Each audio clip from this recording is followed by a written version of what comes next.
My name is Dave Morrow. 9 months of each year, I live out of my vehicle. I travel the wilderness by foot on an endless backpacking and landscape photography trip. I want to teach and share the photography and outdoor skills that I use on these trips. I don't want to spend hours editing video or sitting in front of a computer, so I made some rules. First, everything's shot on GoPro. This was the best way I found to record quickly on a consistent basis. Second, I can only spend 20 minutes editing each video. So thanks for watching, and welcome to the Landscape Photography Journals. So I'm hiking high up above this river down here. I'm following it all the way up to the source, up into the mountains. Really cool area. Lots of massive old growth trees. But I wanted to discuss or just talk about some of my different methods for planning a trip and how I go about preparing to go on, say, a 100-mile hike through the wilderness solo and feel all right about it, feel like I know everything's going to be okay. So when I plan for a photography trip, I'm never looking at photos online. I'm never going and Googling, say, a certain location, going into photos and taking different ideas of what people have shot there. That's a huge turnoff to me. I want to be able to come to a location, have no previous idea of what it looks like, and do my own creative work there and kind of immerse myself in the whole ecosystem, immerse myself in the landscape till it's just me out there taking pictures and I'm not thinking about anything else besides creating images and putting in a lot of miles by foot every day. And once I've been to a place, I normally come back many, many times. But 2 weeks is the minimum amount of time that I'm willing to go somewhere and spend time there. So if I can go there for 2 weeks, and that's kind of how I just get my foot in the door for that area. That just sparks my imagination for future trips. And the more you travel by foot through areas, the more you get to know how the different parts of them look, and you can kind of look at a map. You can be like, yeah, I've been there, but now I want to explore this area right next to it. So I'm always just scouting for trips and then going on trips. But once I'm actually there, I've routed or scouted the whole trip out. I'll go load my vehicle up with 30 days of food, enough water for 2 weeks, so I don't have to do anything except concentrate on photography and backpacking. Then I'm just going to the area and I'll watch the weather every single day. So I'm looking at the weather. If the weather's gonna be bad, I just do day hikes. I do a few mountaineering, climbing stuff, something that's 1 or 2 days. And then when I see that really nice break in weather, or perfect weather for photography, meaning kind of an undulation between partly cloudy skies, clear skies, but never being completely overcast, so you're not going to get nice light during the day, or sunrise or sunset. But once I see that patch of a few days, I load up my backpack with enough food, enough water, all my camera gear to go out for 8 or 10 days. Then I just disappear into the woods by foot. And at that point, I really know the area, at least what I've looked on a topo map. So I have a good enough idea of where I'm going. I have some creative starting ideas of points I want to shoot, but then I kind of just let things flow. So if I see something else that I want to hit while out in the trail that I didn't plan on, I just go with my instinct, climb up a ridge line, and shoot there instead. That's the nice part about having everything you own in this pack. You're never held down. Your landscape photography is never held back, because it's wherever your feet can take you. It's wherever you have the motivation to go every day. You can create anything you want. You're your own boss out here. There's nothing else except surviving and taking photos. And I absolutely love it. I love it out here. I spend most of my life out here, and this is the place where I feel the best. And that's one of the main reasons I really love landscape photography. I haven't found any other art form that mixes hard, everyday physical activity with creativity, the ability to travel, the ability to see new things, and the ability to completely escape cell phones and the internet for as long as you want, because you just don't get it out here. It's not possible. That's what I love about it. It's like the ultimate zone for creativity. So before we get started here, I want to give you guys a little disclaimer that I'm going to show you an overview of how I use these programs, but I'm not going to show you all the specific steps to use each program explicitly. Now, the reason for that is that I feel that it's something everybody can learn on their own. I've taught myself all of these programs and all of this information that I've been giving out in this video. So I think it's a great barrier between people and the wilderness and their safety out in the wilderness that it takes some research to learn how to use all these programs. It takes some knowledge of how to survive in the wilderness, and it also takes some research on knowing all the gear that you need. And by having that kind of as a barrier between people that are beginners and the wilderness, will keep people from just jumping out there and getting hurt. That's another reason that I don't like to give GPS tracks. It's a great way for a beginner or a novice to load some GPS tracks onto their phone and follow their phone out into the middle of nowhere in some place that they are not trained or ready to be at. And that way they can get severely injured. So those are just two things that I thought about when creating this video. Otherwise, for people that are very interested in this topic and want to learn it, this will be a great starting point. And from there, you can teach yourself the rest. No problem at all. It just takes some time and effort on your own. So the first thing I do is use Google Earth. This is just Google Earth Pro. You can download it. And this first phase is kind of like an idea generation or brainstorming phase. So all I'll do is I'll zoom in to some place that looks interesting to me. We'll do Mount Waddington because this is impossible to get to. It's not that I care if you see where I'm going or what I'm photographing. It's that as soon as you give out a GPS coordinate online or a GPS route, the masses can see that. Maybe 1 million people could possibly see it on the internet. And if they all flock to that area, it will completely destroy the ecosystem. But what this will allow you to do is Google Earth will allow you to get down at a level where you can kind of see what things look like from specific areas. But it would allow you to sit on ridge lines and kind of look how the landscape will look out around you. You could see how light might hit specific things. So if I face myself north here, I could see that if that's north, the sun would probably rise and hit all the side of these peaks right here, probably that face right there, and some of this stuff right here. The same would hold true for sunset. Coming in from the west, it would hit this way. So I can kind of scout out or get general ideas of what a place looks like. I can also get general ideas of specific areas that I might want to shoot in that area.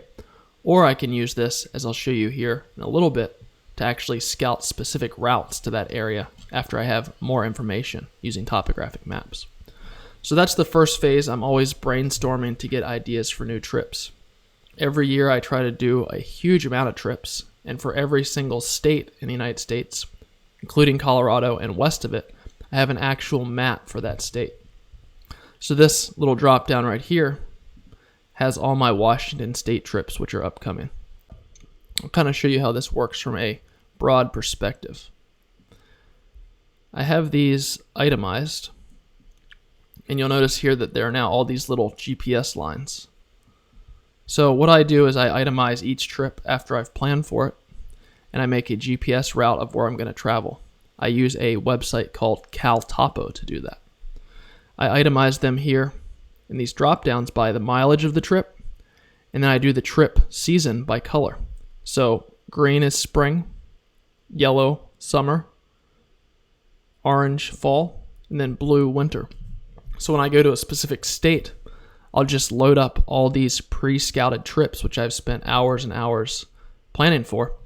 And then I will be able to say, how many miles do I want to hike? And what current season is it? Then I can just select these drop downs for the specific mileage. I can look what season it is by the color, and then I can go to that specific area. So I'll give you guys a sneak peek of one of the trips that I have planned for this summer. It's going to be a mountaineering trip, meaning we will take full gear, crampons, ice axes, ropes, harnesses, pickets, everything else you need to do glacier travel out in the mountains. So this is fully planned out. You can see that I have some of these info markers here, which give me route finding stuff that I have previously researched for the trip. Because this is going to be one of those trips where I'm not on a trail. I'm just bushwhacking and route finding out in the mountains. So it's the highest level of mountain photography, in my opinion. Something I really like to do. So we're going to climb out of this valley. And this is just Google Earth I'm using right now. So we're going to bushwhack up through all this dense forest, get up into the alpine, and then we'll just follow this ridge line right up through here. And it's kind of fun when I'm doing this because I can see other trips via these lines that I have planned for later in the year as well. So I'm going to cruise up here the first night. I'm going to camp right on this lake. And you can see that there's a little lake here, but it's covered with snow. So in the middle of the summer or the late summer, it should be a nice reflective lake, which I'll be able to sit up and I'll be able to shoot this peak from. You can see that I'm actually going to summit this peak on this trip as well. So after that, that'll be like the second or third night it'll probably take us to get up to that point. After that, we'll put on all our glacier gear. We'll come over here, and I'm actually planning to shoot this way and considering climbing out across this glacier to get to this pass down here to shoot over this way as well. We'll see if that happens. We'll see if everybody else on the trip is interested in doing that or not. So then what we'll do is we'll come back over to our previous camp, and we'll scramble down this, which might include some rappelling as well. It's hard to tell. So that'll be in this huge cirque under these massive 9,500 foot peaks. Really nice glaciers coming down the sides of them. So then we'll hike back up. We'll either camp at this lake right here or camp on this saddle. And the next morning, I want to summit this peak right here, which looks like it's going to have a ridiculous view of this mountain range. So this is facing approximately west. So for sunrise, all these peaks will get lit up with morning light, which will be really nice. And I'll probably stay there and shoot that view until I get a good shot of it. So it might be a few days. It just takes 6 days to get out there. So once I'm out there shooting a view that I really want, I'll stay there and do day hikes in the area until the weather is really good. I can get good light. So here's the main reason that I don't use photo planning apps or tools. Number one reason is I don't really use my cell phone much or want to depend on it when out in the backcountry. Because if it fails me, then I don't really know about the landscape because I've used all these photo planning apps and tools. So I'm kind of out of luck there. But by actually knowing the dynamics of what the light's going to do in the landscape from spending a lot of time there and studying that, instead of depending on a device, I actually have that knowledge in my brain. And I can look at Google Earth and kind of get ideas where sun will hit specific areas. So I kind of study the sun on Google Earth first. And then when I'm out in the field or out on these trips, I spend so much time out there, say 2 or 3 weeks on a trip, that I kind of see where the sun hits certain parts of the landscape. I know where it's going to rise and set every night. You kind of get in the flow of knowing what the moon phase is, where the moon's going to be at night, and you're kind of just out in that environment so much that you know what's going to happen. But a good way to study it is, let's say I was out on the top of this peak that I'm going to summit here. I can go up here to View in Google Earth and Sun. And what it'll give you is a chance to select a specific date. And then you can also select the time. So you can see how the sun is going to display. So let's go from around 4 a.m., which is very early morning, and we'll watch how the sun starts to hit twilight and then light up these peaks as well. See how you can see where the sun catches those peaks? And this is fairly accurate. I've never had a problem when studying this and then it not happening out in the field. So this is like full sun hitting there, and then you can actually see the shadows during the day as well. So this is one of the ways that I kind of study light in a specific area. It's the initial way, and then my favorite way is just to spend a lot of time out in that landscape. That's how I really get to know what's going on there. So from there, we will exit this way, climb down through this dense valley. This is supposed to be terrible to bushwhack through. Some of the densest forest is extremely brushy forest that takes hours to get like 2 miles through there. And then we will hike back out the way we came in down here. And I'll probably just take a pack raft from here out. And that seems to be the quickest way. You can also cut up this way. I'm not sure if I'll take my pack raft or if I will cut over by the land route. Whatever seems more fun at that time. But that's an overview of how I'd kind of set up for that trip.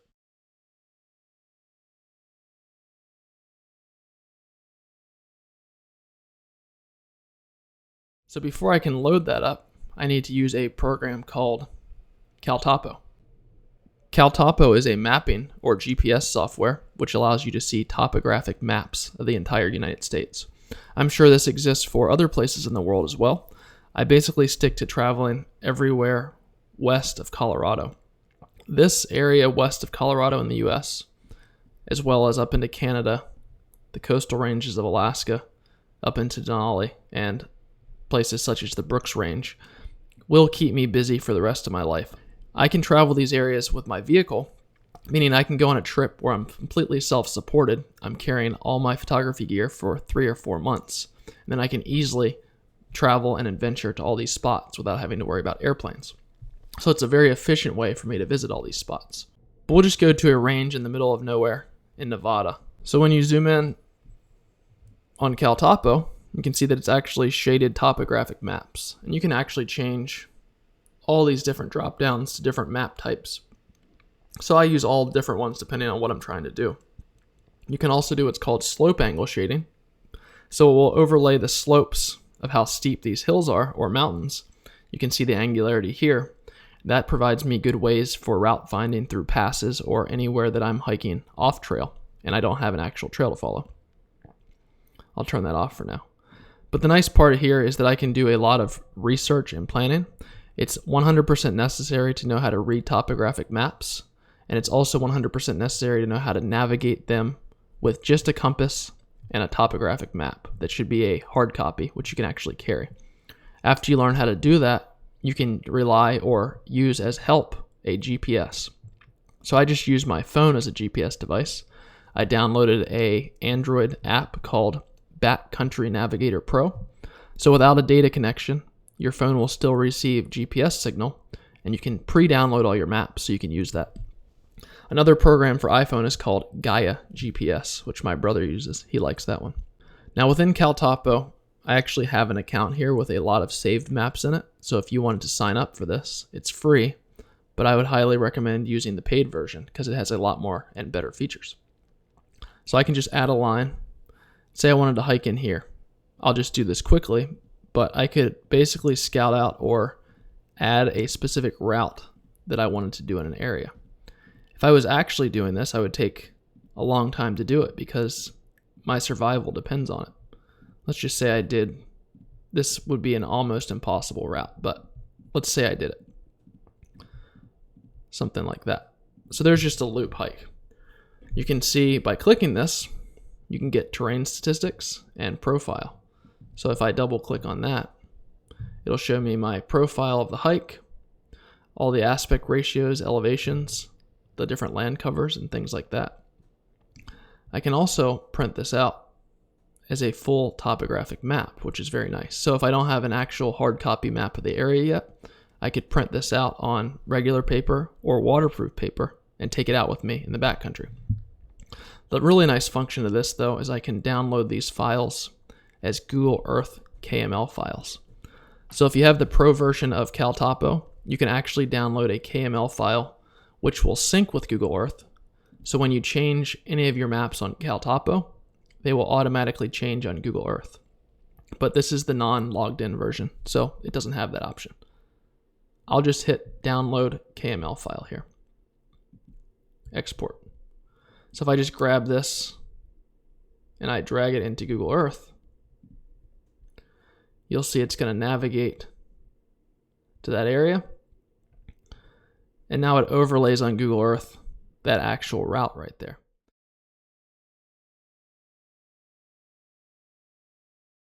So after I study and really prepare for a trip, get my route all laid out, I can come and actually study more or less what the landscape will look like from Google Earth. So it's not good to depend on this for actual seasons or what snowfall might be like or what it's actually going to look like when you get there. It's more for scouting out different vantage points of what things might look like or what the tree cover is, if there's steep hills, if there's a lot of rock slides, different things like that that you kind of learn to look for after you get into backcountry travel and navigation. So those are the only two tools that I use for photography trips. I first get ideas from Google Earth of places I want to go. I then research those places by endlessly studying topographic maps. Next, I make a route through that area on the topographic map. And then lastly, I load it into Google Earth here. Now the nice part is that I do this constantly, so I always have places scouted out for specific states. So for every state west of Colorado, including Colorado in the US, I have one of these maps with color coordinated for specific season trips that I want to do in the future, as well as their mileages over here. So anytime I go to a new state, I just say, what season is it? How far is the trip I want to do? And I get after it. So that way I never have to plan when I'm out on these 2 or 3 month long photography trips. All the planning has been done ahead of time. I just go there and I start backpacking, I start hiking, and I photograph the area. Jumping back to CalTopo.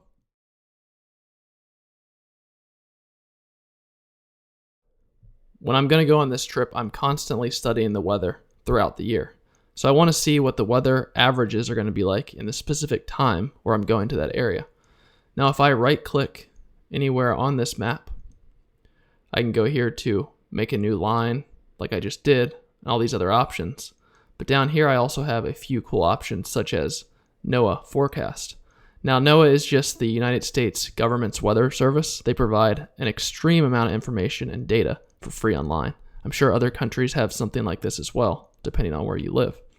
Now, if I click this, it's going to give me the zone area forecast for the specific area that I just clicked. So the zone area forecast basically divides the entire United States up into small cubes, and it predicts the weather for those small cubes. You kind of see that going on here. What I like about this is you can see the overview, but the best part is contained down here on the right-hand side, the hourly weather forecast. If I click on it, I can use all these different weather element drop-downs and the different weather precipitation patterns, as well as fire weather, which I use in the summer all the time. So you can go down here and actually select the date and time of the start of your trip, and maybe even days throughout that trip if it extends this far into the future for you. From there, you can actually go in here and you can see the first thing I always check is temperatures, highs and lows. That directs me towards what kind of underlayers I need for clothing.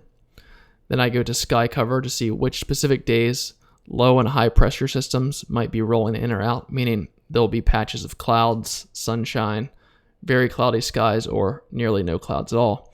That can kind of help me to predict what kind of sunrises or sunsets there'll be. So let's say you're shooting sunset and you notice that the areas to the west of you have clear skies, but the areas where you'll be have partly cloudy skies. That would be a good predictor of a good sunset because the sun will have clear horizons in the west and you have partially cloudy skies over you, so you can have a good idea what's going on.